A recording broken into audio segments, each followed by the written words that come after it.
우린 지난 시간에 이제 기초 교리에 해당되는 내용을 나눴었죠.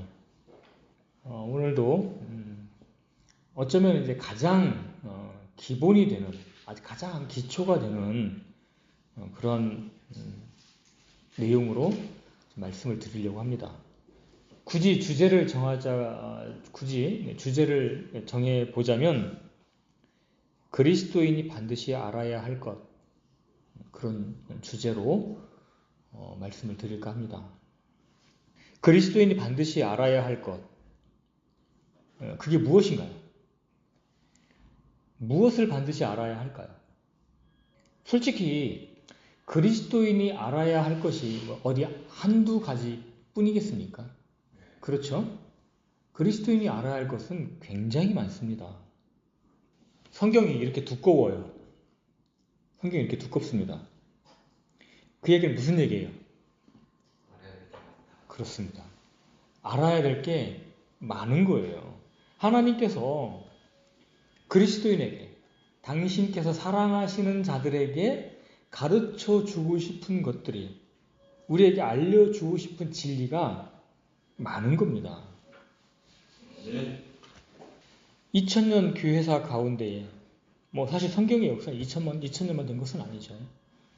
어쨌거나 우리가 이제 교회 안에 있기 때문에 2000년 교회사 가운데에 굉장히 많은 믿음의 선진들이 성경 기록을 연구하고, 또 그 연구한 내용을 설교하고, 또 연구하고 설교한 그 내용을 책들로 많이 이렇게 출판을 했습니다. 또 그렇게 연구한 것들 중에는 출판하지 않고 자기 서재에 잠자고 있는 것들도 굉장히 많을 겁니다.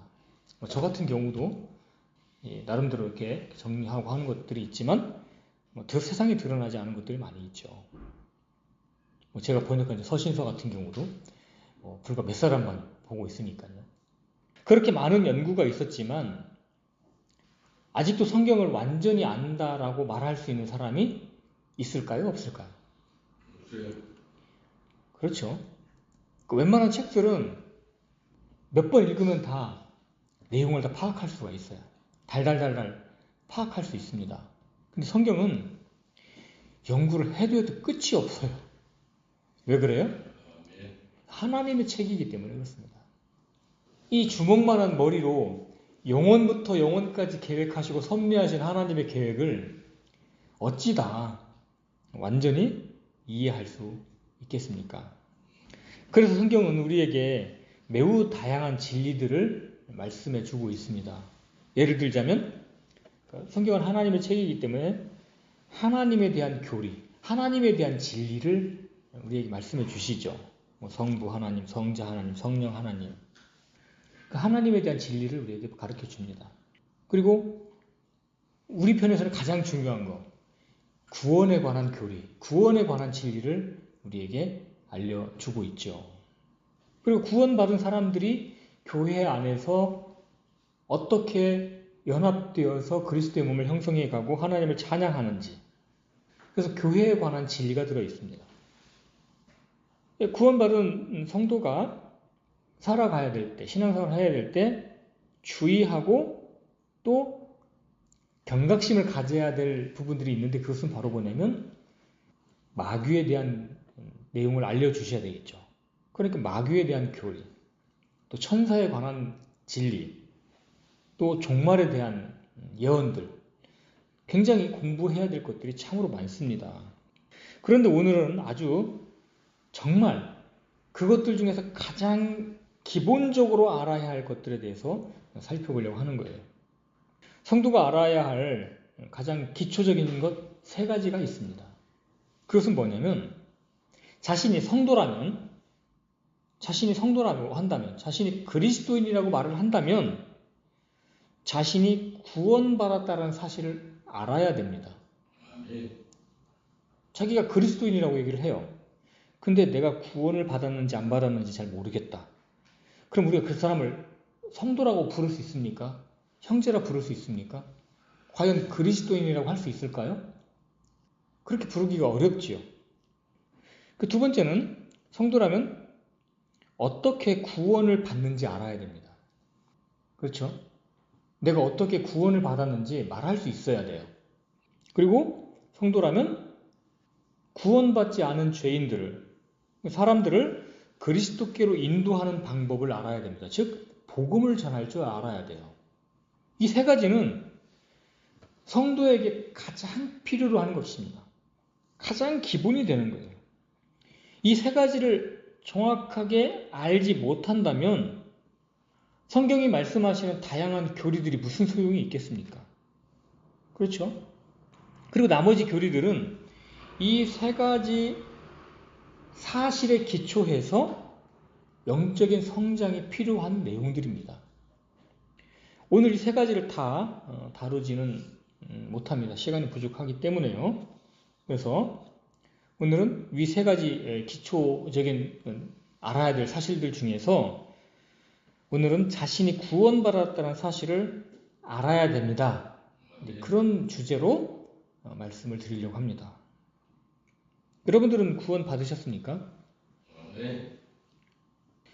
만약 구원을 받으셨다면 자신이 어떻게 구원을 받았고 또 자신에게 그 구원이 있다라는 것을, 내 안에 구원이 있다라는 것을 다른 사람들에게 어떻게 설명을 하실 수 있겠습니까? 우리가 가끔 이렇게 전도를 하다 보면 사람들을 만나죠. 또는 기독교 인터넷 카페 같은 데서 활동을 하다 보면 다양한 부류의 사람들을 만납니다. 그런 사람들 가운데에 구원을 확신하지 못하는 사람들이 상당히 많은 것을 알 수 있어요. 또 우리가 내가 예수님으로 말미암아서 구원을 받았다라고 말을 하면 저 사람은 구원파야 라고 프레임을 씌우기도 합니다. 그러면서 논리를 펴죠. 그래서 정통 신학 교리에 따르면 피구원자가 구원을 확신하는 것은 이단 사상이다. 그렇게 공격하는 사람들이 상당히 있습니다. 그런 논리가 과연 성경적입니까? 성경적이라고 할 수가 없지요. 그럴 때 여러분들은 어떻게 성경적 진리로 상대방을 설득시키겠습니까? 말씀을 말씀 교재를 전개해 나가기 전에 먼저 베드로전서 3장 15절을 보겠습니다. 히브리서, 야고보서, 베드로전서 나오죠. 3장 15절. 자, 다 찾으셨죠? 베드로전서 3장 15절 다 함께 읽겠습니다. 시작. 오직 너희 마음속에서 주 하나님을 거룩히 구별하고 너희에게 너희 속에 있는 소망의 이유를 묻는 모든 사람에게 온유함과 두려움으로 대답할 것을 항상 예비하며. 자, 너희 마음속에 주 하나님을 거룩히 구별하고 너희에게 너희 속에 있는 소망의 이유를 묻는 모든 사람에게 온유함과 두려움으로 대답할 것을 항상 예비하라. 자, 소망이 어디 있습니까? 소망이 너희 안에 있습니다. 우리는 소망으로 구원을 받았죠. 로마서에 보면 그런 말씀이 있습니다. 왜냐하면 우리가 받은 구원은 흔들리거나 달라질 가능성이 전혀 없는 영원하신 하나님의 행하심과 그분의 약속으로 말미암아 되어져 있기 때문에 우리는 그 구원이 바로 소망인 것이죠. 우리 안에 있는 그 구원으로 말미암는 소망, 그 소망은 다시 또 주님의 재림과 우리의 부활, 우리 몸이 영화롭게 변화되는 몸의 부활로 연결이 되고 영원히 주와 함께 산다라는 그러한 말씀으로 연결됩니다. 그렇기 때문에 우리가 가지고 있는 구원은 소망이죠. 참된 소망입니다. 이 세상에서 두고 있는 소망은 다 헛된 소망이죠. 사라질 것들입니다. 없어질 것들이죠. 그러나 하나님께서 약속하신 것은, 하나님께서 우리에게 주신 것은 영원한 소망입니다. 그리고 그 소망은 바로 성령님이 우리 안에 와 계신 것이죠. 여러분의 마음속에 이런 소망이 있습니까? 이 소망이 없으면 먼저 이 소망을 가져야 되겠죠. 그죠? 여러분 안에 있는 이 소망, 여러분이 소유하고 있는 이 소망이 무엇인지 여러분들에게 묻는 사람이 있다고 한다면 언제든지 그 소망이 무엇인지를 대답할 수 있어야 된다고 성경은 이야기하고 있습니다. 우리 주변에는 자칭 그리스도인이라고 하는 사람들이 얼마나 많은지 모릅니다. 그러면서 자신의 구원을 확증하지 못하고 확신하지 못하고 그저 일요일날 교회에 참석하는 사람들이 얼마나 많은지 몰라요. 어떤 사람은 침례를 받았기 때문에 나는 구원을 받은 것이다. 그렇게 생각하는 사람도 있습니다. 나는 모태신앙이기 때문에 나는 구원을 받은 것이다. 그렇게 말을 하는 사람도 있습니다. 우리 목사님이 나보고 구원을 받았대. 그렇게 해서 구원을 확신하는 사람도 있습니다. 또 어떤 교단은 천국에 가기 위해서 안식일과 유월절을 지키는 사람들도 있습니다. 이처럼 매우 다양한 사람들이 많습니다. 다양한 사람들이 있죠. 그래서 우리가 그런 사람들을 만나서 당신은 구원을 받았습니까? 거듭나셨습니까?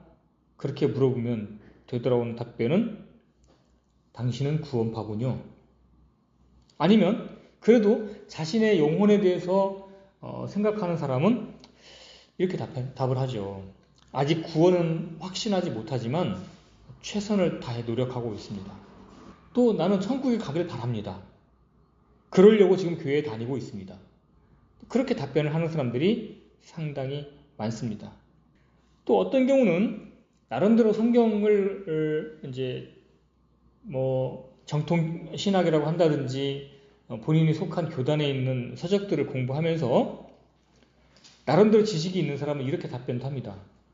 어떻게 교만하게 시리 자신이 구원받았다고 말을 합니까? 당신이 하나님이야? 당신이 구원을 받았는지 어떻게 알아? 그것은 하나님만 알 수 있어. 너는 그걸 알 수가 없는 거야. 죽어봐야 알지. 그렇게 답을 하는 사람도 있습니다. 지금까지 말씀드렸던 이러한 부류의 사람들은 거의 구원받지 못했을 가능성이 높습니다. 구원이 아닐 가능성이 매우 높지요. 이렇게 우리는 믿음이 없는, 성경에서 말씀하시는 믿음이 없는 수많은 사람들과 한 공간에서 살고 있습니다. 이런 사람들을 만났을 때 우리는 우리가 속해 있는 우리의 신분에 대해서, 우리의 정체성에 대해서 조목조목 정확하게 성경에 근거해서 답을 할 수 있어야 됩니다. 우리 요나서 1장 8절 한번 보겠습니다. 요나서는 오바댜 다음에 있습니다. 요나서 1장 8절. 제가 읽겠습니다. 요나서 1장 8절로 9절입니다. 이에 그들이 그에게 이르되 원하건대 이 재앙이 누구로 인하여 우리에게 임하였는지 우리에게 말하라. 내 직업은 무엇이냐? 너는 어디서 왔느냐? 내 나라는 어디냐? 너는 어느 나라 백성이냐? 하니 그가 그들에게 이르되 나는 히브리 사람으로 바다와 육지를 만드신 주 곧 하늘의 하나님을 두려워하노라 하니라. 요나는 구약의 대언자들 중에서 육신적인 대언자 중에 속한다고 저는 봅니다. 하나님께서 니느웨이로 가서 말씀을 선포하라고 말씀하셨는데, 그렇게 명령하셨는데 요나는 니느웨이로 안 가고 다시스로 도망가죠. 지금 방금 읽었던 구절은 다시스로 도망하던 배 가운데에서 사람들의 질문을 받는 요나를 지금 보고 있는 거예요. 풍랑이 다시스로 가니까 하나님께서 풍랑을 보내셔서 이 사람들이 죽게 될 그런 위험에 처해 있었을 때에 사람들이 이제 요나에게 이런 질문을 합니다. 어쩌면 이런 상황이 맨정신이라면, 맑은 정신이라면 굉장히 부끄러운 처지죠. 하나님의 명령을 피해서 하나님의 명령을 실행하지 않고 도망가서 이런 상황이 벌어졌기 때문에 창피한 일이죠. 그럼에도 불구하고 요나는 자신의 소속을 정확히 말합니다. 너는 어디서 왔느냐? 내 나라는 어디냐? 너는 어느 나라 백성이냐? 이러한 질문을 받았을 때에 요나는 나는 히브리 사람으로 바다와 육지를 만드신 주 곧 하늘의 하나님을 두려워하노라 이렇게 답을 합니다.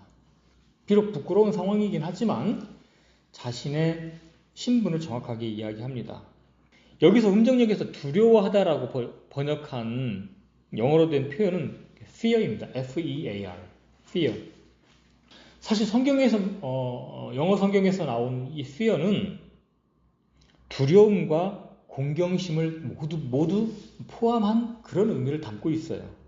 그러니까 두렵다 그러면은 두려워하는 감정만을 담고 있습니다. 그렇기 때문에 이제 fear를 두려워하다라기보다는 경외하다로 번역하는 것이 훨씬 더 적합하다고 저는 생각을 합니다. 요나는 하나님을 단지 두려워하는 대상으로만 믿었던 것이 아니겠지요. 두려워하면서 하나님께 대한 거룩한 존경과 공경의 대상으로 하나님을 믿었습니다. 그래서 하나님, 주 이렇게 하나님을 지칭하는 단어와 함께 쓰인 fear는 단순히 두렵다라고 번역하기보다는 경외하다라고 번역하는 것이 훨씬 더 적합해 보입니다. 우리 혜솔이가 가끔 저에게 영어를 이제 공부하니까 저한테 이제 영어로 물어봐요. 아주 최고 잘하는 영어 표현. Where are you from? 물어봅니다. 그러면 저는 농담 반 진담 이렇게 답변합니다. I am from heaven. 그 말의 의미를 이해하시겠습니까? 나는 하늘에서 왔다 그렇게 얘기를 합니다. 왜 그러냐면 저는 하나님에게서 난 자이고 하나님에게서 태어난 자이고 하나님의 말씀의 씨로 거듭났기 때문에 나는 하늘에서 왔고 나는 앞으로 하늘에 갈 자라고 이야기를 하죠. 동의하십니까? 구원받은 성도는 자신이 속해 있는 그 신분을, 자신의 소속을 요나처럼 확신 있게 성경 말씀에 근거해서 명확하게 말을 할 수 있어야 됩니다. 예전에 이제 어느 인터넷 카페에서 구원의 확신과 구원의 영원한 보장에 관해서 토론을 한 적이 있었습니다. 그 사람은 굉장히 유명한 사람이었습니다. 그 카페의 회원수가 굉장히 아마 수십만 명 되는 것 같아요. 그 카페를 운영하는 이제 분이었죠. 아까도 말씀드렸듯이 이분의 주장은 우리가 살아있는 동안에는 우리가 구원을 확신하는 것은 성경적으로 잘못됐다라고 이야기를 했습니다. 우리는 피구원자인데, 즉 우리가 하나님이 아닌데 어떻게 우리가 구원을 받았다고 확신할 수 있는가? 그것은 교만한 소리이고 구원파적 사상이다.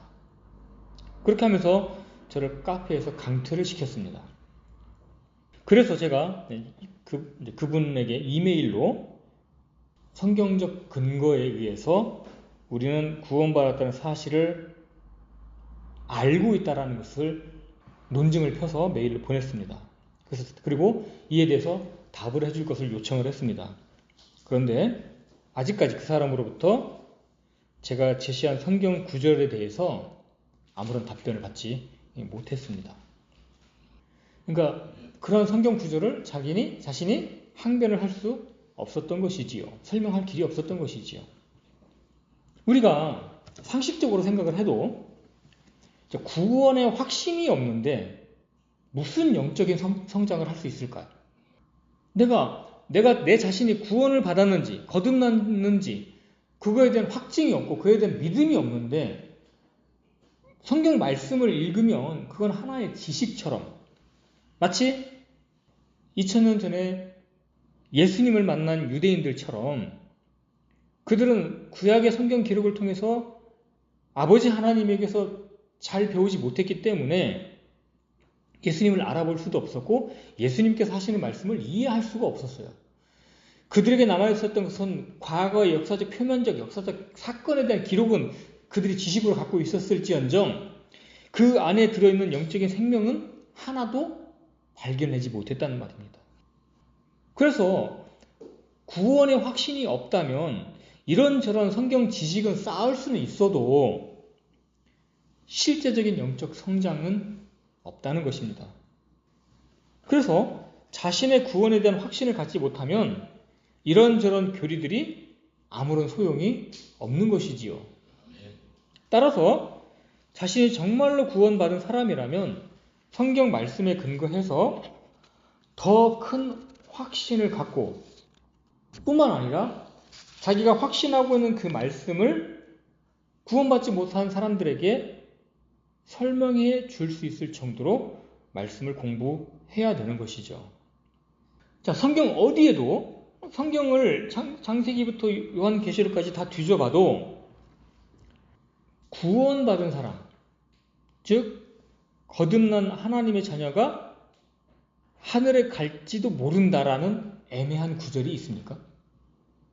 갈지도 모른다라는 마음의 상태를 우리는 소망이라고 말을 할 수 있을까요? 말이 안 되지 않습니까? 그러니까 성경을 안 믿는 거고 성경을 알지 못하는 것이죠. 자, 복음의 내용은 매우 간단합니다.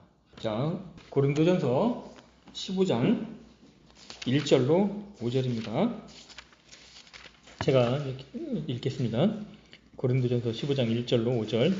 또한 형제들아, 내가 너희에게 선포한 복음을 너희에게 밝히 알리노니 너희 역시 그 복음을 받았으며 또 그 가운데 서 있느니라. 너희가 만일 내가 너희에게 선포한 것을 기억하고 헛되이 믿지 아니하였으면 또한 그 복음으로 구원을 받았느니라.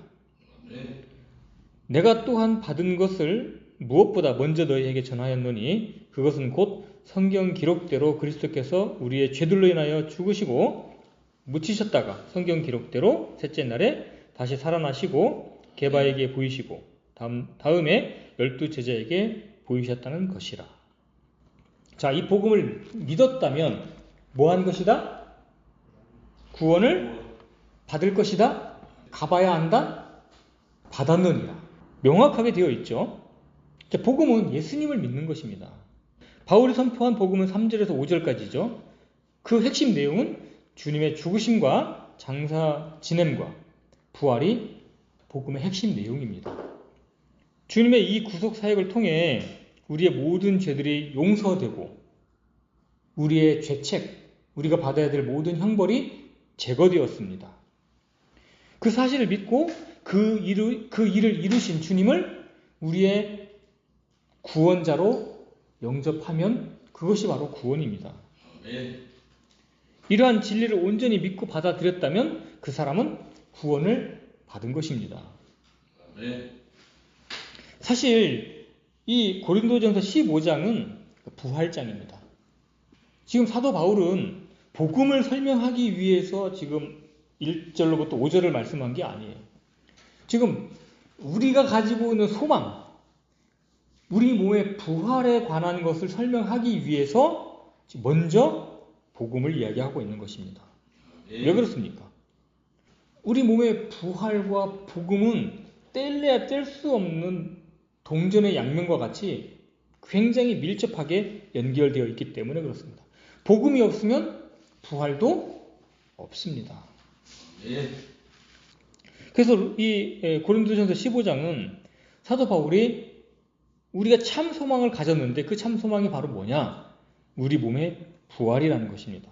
주님께서 다시 오실 때 먼저 죽고 땅에 묻혀 있는 그리스도인들은 그들이 먼저 일어날 것이고 살아있는 우리가 공중으로 들려서 주와 함께 영원히 함께 할 거라는 것이죠.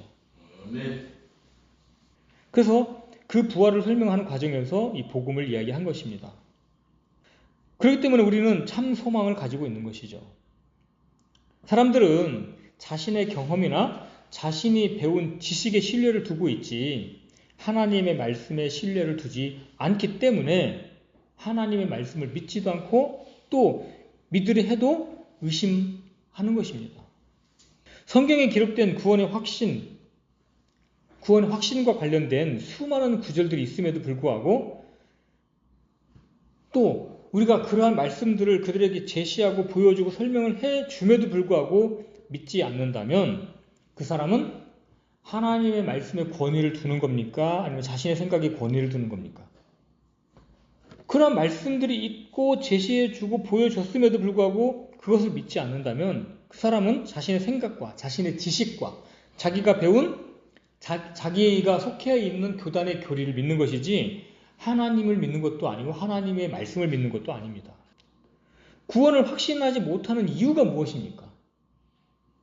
그들은 성경에 관심이 없거나 성경이 무엇라고 말씀하시는지에 대해서 알아보려고 하지 않기 때문에 그렇습니다. 그저 자기가 속해 있는 교단이나 자기가 속해 있는 목사의 말만 의지하기 때문에 구원의 확신을 가질 수가 없는 거예요. 교단이나 사람들의 말이 성경 기록과 상충될 때, 성경 기록과 다를 때, 일치하지 않을 때 그들은 안타깝게도 기록된 하나님의 말씀을 던져버립니다. 우리는 명확하게 해야 됩니다. 성경 기록이 사람들의 모든 논쟁을 판단하고 결론을 내리게 해야 됩니다. 그렇지 않습니까? 성경이 최종 권위가 되어야 됩니다. 성경이 모든 논쟁의 결론을 짓도록 허락해야 되는 것이죠. 그래서 성경이 그렇게 말씀하셨으면 그 성경의 결론을 받아들여야 되는 것입니다. 그것이 바로 하나님의 말씀이기 때문에 그렇습니다. 그리고 어떤 사람들은 자기가 구원을 받았다고 말을 합니다. 그런데 구원을 받기는 받았는데 내가 어떻게 구원을 받았는지는 모르겠다. 이렇게 말을 하는 사람도 있습니다. 이게 가능한 이야기입니까? 이제 복음주의 진영을 공격하기 위해서 어떤 목사나 교단에서 이런 얘기를 합니다. 몇 년, 몇 월, 며칠에 구원을 받았는지 말하는 사람들은 다 이단이다. 물론 몇 년, 몇 월, 며칠에 구원을 받았는지 모를 수 있습니다. 그것이 절대적인 것은 아니죠. 그렇게 정확하게 구원받은 날짜를 모른다 할지라도 어떻게 구원을 받았는지도 모른다면 그건 심각한 거죠. 그렇지 않습니까? 우리가 주 예수님의 십자가 사역을 바라볼 때 우리가 얼마나 죄악된 자였는지 그 십자가를 바라볼 때 나의 죄가 주님의 손에 못을 받고 내 죄가 주님의 발에 못을 받고 내가 생각으로 지은 모든 죄 때문에 그분께서 가시면류관을 쓰셨고 내가 마음속으로 짓는 죄 때문에 그분께서 창으로 옆구리가 찔렸는데 그 잔혹한 십자가를 바라볼 때 내 죄가 사해진 사실을 모른다면 그걸 어떻게 구원받은 사람이라고 말을 할 수가 있느냐는 것입니다. 정말 구원받은 날짜를 모른다고 하더라도 나 자신이 얼마나 부끄러운 죄인이었고 그런 상태로는 결코 주님 앞에 하나님 앞에 설 수 없다는 것을 알고 예수님을 영접하지 않았습니까? 예수님께서 친히 이 땅에 오셔서 그분의 몸으로 지신 십자가 또 그분이 달리신 그 십자가를 바라볼 때 나의 모든 죄과가 해결됐다라는 그 사실을 믿지 않는다면 그 사람은 구원받은 사람이 결코 아닌 것이죠. 그렇게 하나님께서 인간의 몸을 오셔서 내 죄 때문에 돌아가셨는데 내 죄 때문에 십자가에서 죽으셨는데 그분의 행하심으로도 내 죄가 해결되지 못했다면 과연 무엇으로 내 죄를 해결할 수 있습니까? 내가 열심히 회개 기도하면 내 죄가 해결되나요? 피 흘림이 없이는 결코 죄들의 사함이 없습니다. 구원받을 날짜를 모르는 것보다 아는 것이 훨씬 더 자연스러운 것이죠. 그렇지 않습니까? 내가 지옥에 떨어질 수밖에 없는 그 더러운 죄인이었는데 내가 하나님의 그 놀라운 은혜를 입은 그날을 모르는 것보다 아는 게 훨씬 더 자연스러운 게 아닌가요? 사도 바울은 이렇게 외쳤습니다. 주 예수를 믿으라. 그리하면 내가 구원을 받고 내 집이 받으리라. 사도행전 16장 31절 말씀입니다. 선생님이여 내가 어떻게 하면 구원을 얻으리까? 라고 하는 이 질문에 주 예수 그리스도를 믿으라. 그리하면 내가 구원을 받을지도 모른다. 네가 예수님을 믿으면 구원을 받을 가능성이 열린다. 그렇게 바울이 답하지 않았습니다. 예수님을 믿기 전에는 당연히 구원이 없지요. 그런데 이제 예수님을 믿은 후에도 구원을 받을지도 모르는 상태가 되었다. 이렇게 말을 한다면 그거는 사탄의 교묘한 속임수가 아닐까요? 예수님을 영접한 사람은 구원을 받을지도 몰라. 구원의 길이 열릴지도 몰라.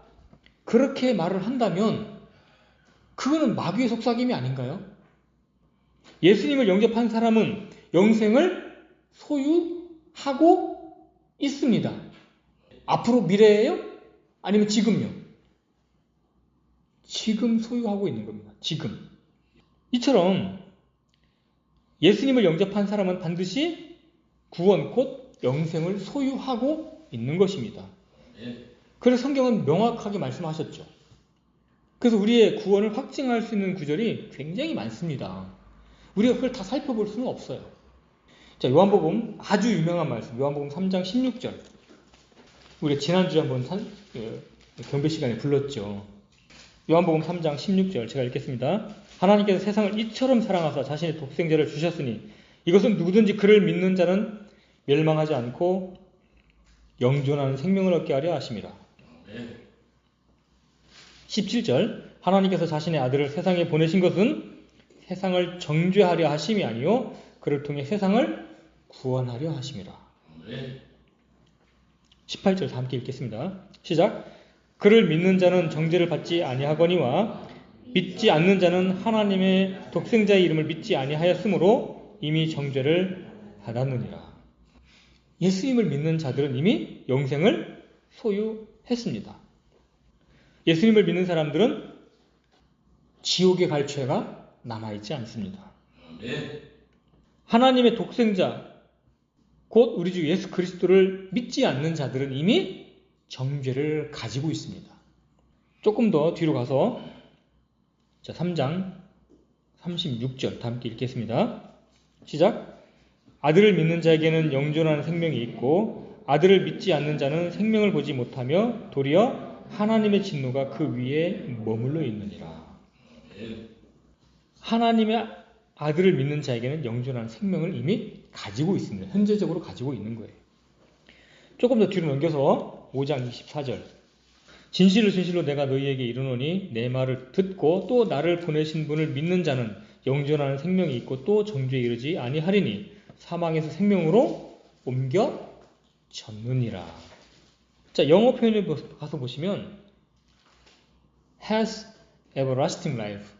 이미 현재적으로 가지고 있는 거예요. 소유하고 있는 거예요.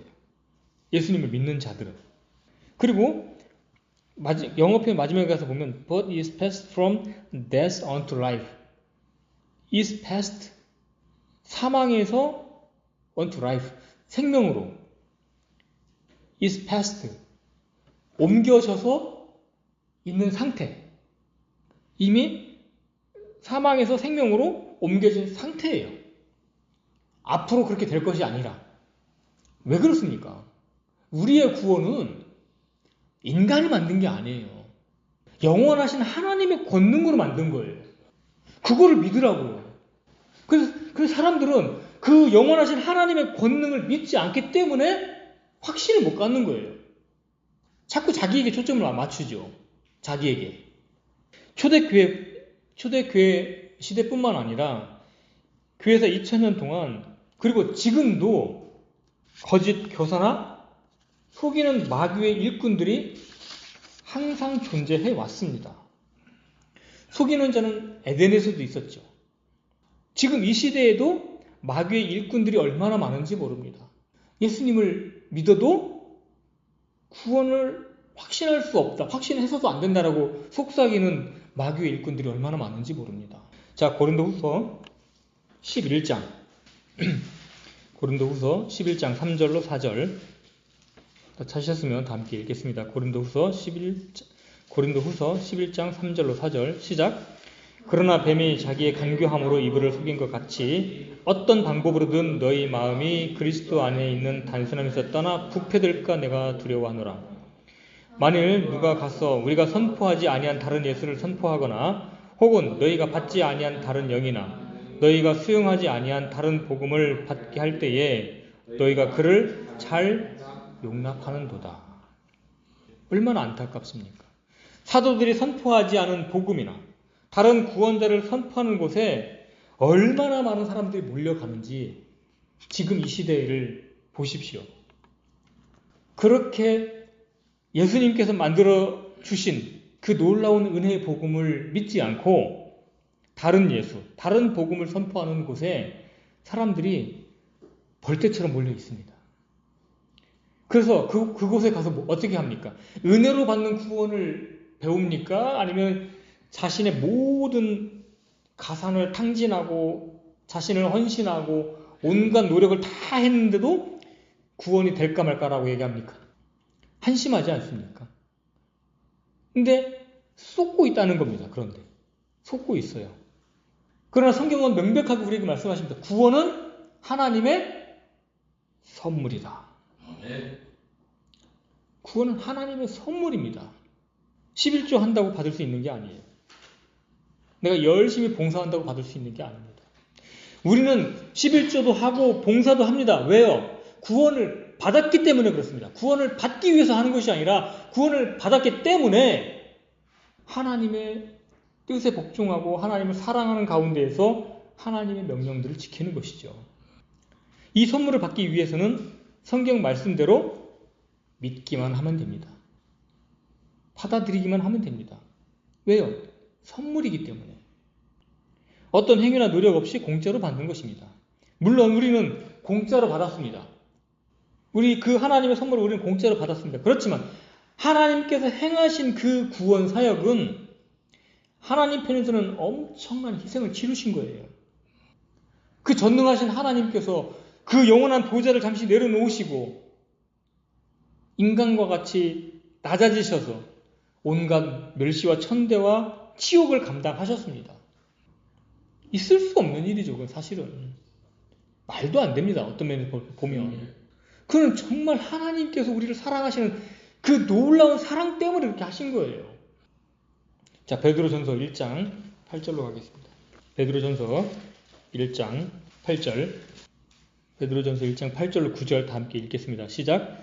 너희가 그분을 보지 못하였으나 사랑하는도다. 지금도 너희가 그분을 보지 못하나 믿으며 이루 말할 수 없고 영광이 가득한 기쁨으로 기뻐하나니 이는 너희가 너희 믿음의 결말 곧 너희 혼의 구원을 받았기 때문이라. 신약 성도는 구원에 관해서 이루 말할 수 없는 즐거움과 충만한 영광으로 즐거워하는 자들입니다. 왜 그런가요? 왜 기뻐합니까? 우리 주 예수 그리스도를 통해서 우리 혼이 구원을 받을 예정이기 때문에 그렇습니까? 받았기 때문에 그렇습니까?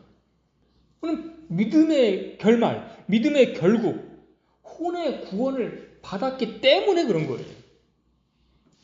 이러한 명백한 구절들을 놔두고 사람들은 의심합니다. 왜 그렇습니까? 자기가 믿지 않으니까, 자기에게 그런 믿음이 없으니까 다른 데로 도망가는 거예요. 우리가 요한복음을 공부해와서 아시겠지만 많은 사람들이 예수님께서 표적을 보여주시고 주님 자신을 증거하셨지만 그들이 믿지 않으니까 어떻게 됩니까? 다 떠나갑니다. 다 떠나갑니다. 믿음이 없기 때문에 그런 거죠. 믿고 싶지 않으니까 그런 거죠. 우리가 받은 그 구원이 현재적으로 우리와 함께 있고 그것을 내가 현재적으로 소유하고 있다라는 것을 알아야 됩니다. 우리의 영생은, 우리의 영원한 생명은 먼 미래에 시작되는 것이 아니라 지금 우리의 영원한 생명이 시작됐습니다. 그걸 믿으십니까? 지금 우리는 그렇기 때문에 우리가 인생을 살아갈 때에 우리가 지금 영원한 생명을 살고 있다는 관점으로 살아가야 되는 것입니다. 제가 전에 현재의 영원성이라는 주제로 말씀을 드린 적이 있습니다. 우리는 현재 이 땅에서 살아가는 그냥 사라질 인생을 사는 것이 아니라 영원한 관점에서 살아야 되는 것입니다. 우리가 살고 있는 그것들이 하나하나가 영생으로, 영원한 것으로 연결되어 있다는 사실을 이해해야 됩니다. 왜요? 우리는 지금 영생을 소유하고 있기 때문에 그렇습니다. 자, 요한 1서 5장 10절로 11절. 이제 마무리를 이제 해나가겠습니다.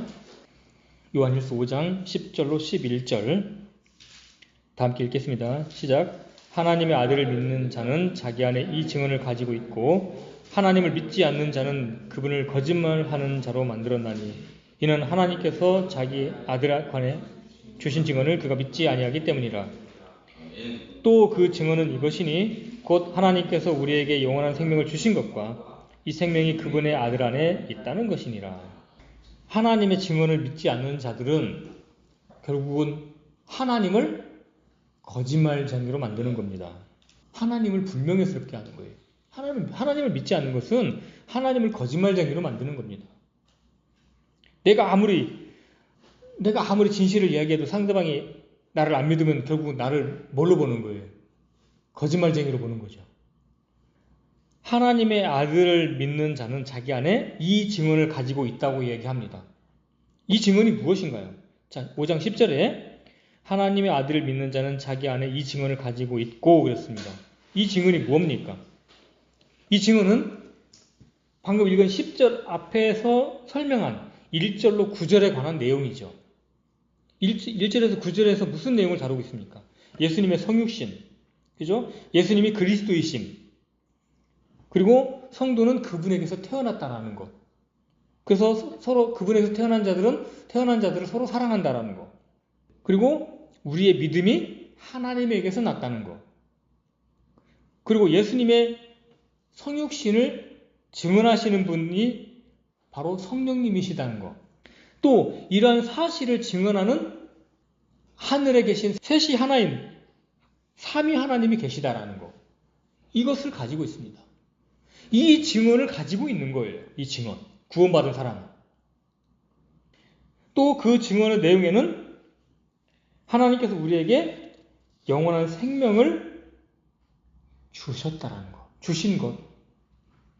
그리고 그 생명이 아들이신 예수님 안에 있다는 것. 영원한 생명을 주신에서 보면은 has given이에요. 현재 완료형입니다. 현재 완료는 뭡니까? 주셨고 지금 있다는 거잖아, 내가. 그죠? 자, 5장 12절 보겠습니다. 아들이 있는 자에게는 생명이 있고 하나님의 아들이 없는 자에게는 생명이 없느니라. 자, 하나님의 아들을 소유하고 있다라는 것. 하나님의 아들을 소유한다는 건 뭡니까? 믿는다는 것이죠. 그죠? 생명을 소유하고 있는 것. 자, 아들을 믿는 자. 아들을 소유하고 있다면 생명을 소유하고 있는 거예요. 자, 영어 표현에 가서 보세요.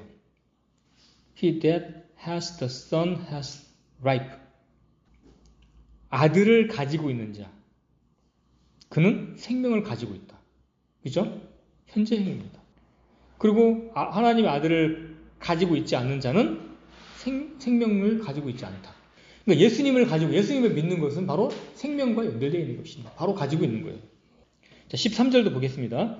내가 하나님의 아들의 이름을 믿는 너희에게 이것을 쓴 것은 너희에게 영원한 생명이 있음을 너희가 알게 하고 또 하나님의 아들의 이름을 너희가 믿게 하려 함이니라.